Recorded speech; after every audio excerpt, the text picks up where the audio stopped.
আসছে পবিত্র ঈদুল আজহা। কোরবানির আনন্দের মাঝে আমরা সবাই খুঁজি একটু প্রশান্তি, একটু স্বস্তি।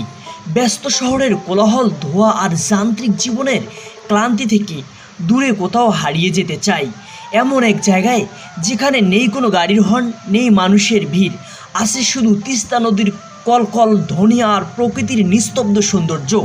মৃদু বাতাসে দুলছে সবুজ ঘাস আর ফসলের ক্ষেত, আর সেই দৃশ্য যেন মানুষকে এক অদ্ভুত শান্তিতে ভরিয়ে দেয়।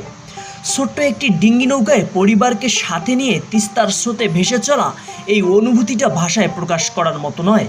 নদীর ঠান্ডা বাতাস এসে মুখে লাগে, চারপাশে শুধু পানি আর প্রকৃতি। মনে হয় যেন জীবনের সব ক্লান্তি কোথাও হারিয়ে গিয়েছে। নৌকা থেকে নামতেই শুরু হয় আরেক রকম আনন্দ। তিস্তার বিস্তীর্ণ বালুচরে শিশুরা দৌড়াচ্ছে, খেলছে, হাসির শব্দ ভরে উঠছে চারপাশ। কেউ ছোট ছোট মাছ ধরছে, আর আবার বালুর উপর ছুটে বেড়াচ্ছে। এই ছোট ছোট মুহূর্তগুলোই হয়ে ওঠে জীবনের বড় সুখ। এরপরেই সবাই মিলেমিশে তিস্তার পানিতে গোসল। ঘোলাটে হলেও সেই পানিতে আছে এক অন্যরকম প্রশান্তি, যা শহরের কৃত্রিম পরিবেশে পাওয়া যায় না।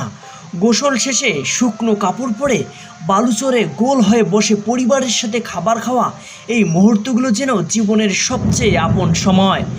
নিজের হাতে আনা সাধারণ খাবারও তখন হয়ে ওঠে অসাধারণ, কারণ সেখানে থাকে ভালোবাসা আর একসাথে থাকার আনন্দ। এই মুহূর্ত শুধু প্রকৃতি দেখা নয়, অনুভব করারও। জীবনসঙ্গীর হাত ধরে খোলা আকাশের নিচে দৌড়ানো, যে স্বপ্ন শহরের দেয়ালের মাঝে আটকে থাকে, এখানে সেটাই বাস্তব হয়ে ওঠে।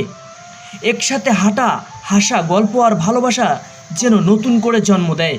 চারপাশে নির্জনতা আর প্রকৃতির ছোঁয়া স্বপ্নকে করে তোলে আরও গভীর, আরও মধুর। চরবাগডোরা গ্রামের নির্জন পথ ধরে হাঁটলে মনে হয় সময় যেন ধীরে চলে। দুপাশে সবুজ ফসলের ক্ষেত, মাঝে আপনি আপনার পরিবার। এই দৃশ্যটা যেন কোনো সিনেমার থেকেও সুন্দর। ঘোড়ার গাড়িতে চড়ে তপ্ত রোদের ঠান্ডা পানি পান করা, এই ছোট ছোট আনন্দগুলোই ভ্রমণকে করে তোলে স্মরণীয়। দিনের শেষে যখন সূর্য ধীরে ধীরে ডুবে যায়, আকাশ লাল কমলা রঙে রঙিন হয়ে ওঠে, তখন মনে হয় এই মুহূর্তটা যদি আর একটু দীর্ঘ হতো। সবচেয়ে বড় কথা, এই ভ্রমণে নেই কোনো বিলাসিতা, নেই অপ্রয়োজনীয় খরচ। শুধু বাসা থেকে কিছুটা খাবার আর প্রিয় মানুষগুলোকে সাথে নিলেই যথেষ্ট। তিস্তার বালুচরে বসে পরিবারের সাথে দুপুরের খাবার খাওয়া, মনে হবে আপনি প্রকৃতির সাথে একেবারেই মিশে গেছেন।